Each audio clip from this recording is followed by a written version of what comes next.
오늘 풀어볼 재판은 택시비를 1원만 보낸 20대 남성의 얘기입니다. 이게 택시비 상습 먹튀 사건인데 어제 판결이 나왔습니다. 어떻게 먹튀를 했느냐? 택시를 타고 나서 카드 현금 없어요. 계좌를 이체할게요. 그리고서 1원, 10원, 100원을 보내요. 그런데 택시기사들이 왜 속았냐? 입금자명으로 택시 요금을 적어서 보내서 헷갈리게 만들었습니다. 이 피해를 당했던 택시기사님의 블랙박스 영상을 한번 보겠습니다.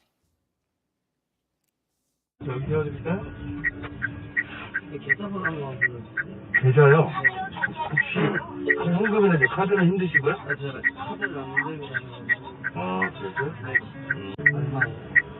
15,700원 나왔네. 한번 확인할게요. 입금 100원이 돼 있는데. 아니구나. 15,700원. 네네. 안녕하세요. 네. 고객님! 나도 조금 젊은 편에 속하는데 좀 고령의 택시 기사님들이 이런 피해를 많이 당할 것 같다라는 생각이 먼저 들었어요. 블랙박스 영상상에 보면 마지막에 고객님 외쳤는데 이미 멀리 도망간 상황. 입금 100원이 돼 있는데 하고 보고도 아니구나 15,000 돼 있구나 이렇게 하고 깜빡 넘어간 상황인데 글쎄요. 이게 황당해 보이지만 밤늦은 시간 그리고 또 빠르게 이동을 해야 되는 택시 기사들의 이제 특성상 보면 저럴 수 있겠다 이런 생각도 들어요. 네, 근데 사실 이제 그 1년 동안 36명의 택시 기사님에게 이런 피해를 끼친 거죠. 피해 금액이 어느 정도 되죠? 근데 액수 자체는 55만 원 예. 남짓입니다. 예. 사실은 일반적으로 봐서 55만 원으로 사기 편취액으로 실형을 받는 경우는 그렇게 또 많지는 사실 않은 것이죠. 네. 그런데 그만큼 죄질이 아주 나쁜 것입니다. 지금 우리 앵커께서 잠깐 설명하신 바와 같이 그야말로 이제 1원이라고 입금을 해놓고 입금자를 15,000원 이렇게 적어놓으면 일반적으로 딱 봐서 이게 15,000원 택시값 그대로 입금이 됐구나. 예. 이렇게 판단할 수밖에 없는 상황이 예. 이를테면 지금 바쁘거나 또는 그 어두운 상태에서 보게 되면 그 숫자만 보게 되니까 예. 제대로 입금이 됐다라고 이렇게 판단을 할 수밖에 없는 것이죠. 예. 그래서 어떤 측면에서 보게 되면 가벌성 전체는 상당히 낮지만 죄질은 너무 불량하다.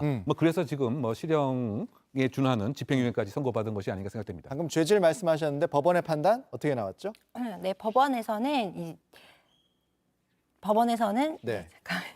일단 징역 네. 이 형량이 나왔지만 징역 8월 근데 집행유예 2년. 네, 그렇게 이제 선고가 나왔습니다. 근데 됐고. 뭐 일부분에 대해서는 이제 그 보호자 측에서 이 액수의 2배 이상을 또 보상을 사실상은 해준 것 같습니다. 예. 근데 그럼에도 불구하고 이 젊은 사람이 그야말로 열심히 일하시는 우리 택시기사님들의 건전한 그런 상식 자체를 그야말로 완전히 초월하는 죄질이 너무 불량한 거죠. 어떻게 1원 이렇게 입금하고 그다음에 그 나몰라라 이렇게 도망가 버리고 말이죠. 그것도 1회가 아니고 무려 36회다.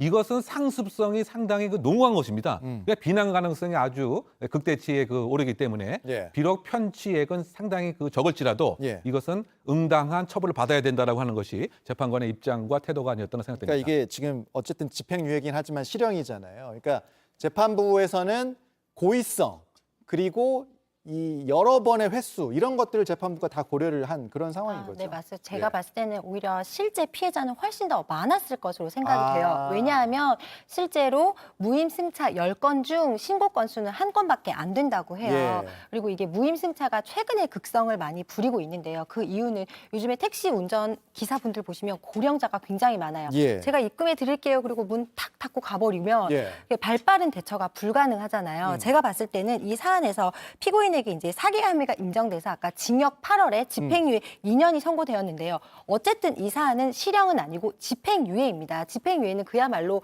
이 피고인이 벌금을 내는 것도 아니고요. 예. 2년의 기간만 지나면 집행유예 기간이 없어지는 거거든요. 그래서 이 피고인에게는 사실 실질적인 어떤 피해가 있다고 보기는 어려운데요. 예. 이 사건에서 형사소송과 별도로 사실 택시 기사분들이 민사소송을 제기할 수 있긴 하겠지만 예. 7,600원으로 소송하는 사람이 누가 있겠습니까? 예. 이런 점을 악용해서 이 사람은 이 피고인은 범행을 저질렀던 것 같고 제가 예. 봤을 때는 초범일지라도 이러는 거는 범행 횟수나 피해자 숫자가 36명이나 되고 범행 기간을 봤을 때 상습 사기로도 기소가 돼서 처벌이 가능한 사안이었어요. 따라서 법원으로서는 공소장 변경을 통해서 상습 습벽이 인정된다고 해서 예. 상습 사기로 저는 처벌을 했으면 아, 이후에 이 사람이 지금은 집행유예라고 이 양형이 동일할지 아. 모르겠지만 예. 이후에 기소가 됐을 때는 상습 사기를 벗어날 수 없거든요. 아. 이번에 그 사기로 처벌이 되고 나면 다음에도 기소될 때 사기로 기소될 확률이 높지만 예. 이번에 상습 사기로 기소가 돼서 처벌이 되면 예. 다음번에 상습 사기로 대부분 기소가 됩니다. 예. 따라서 제가 이걸 봤을 때는 이 사안은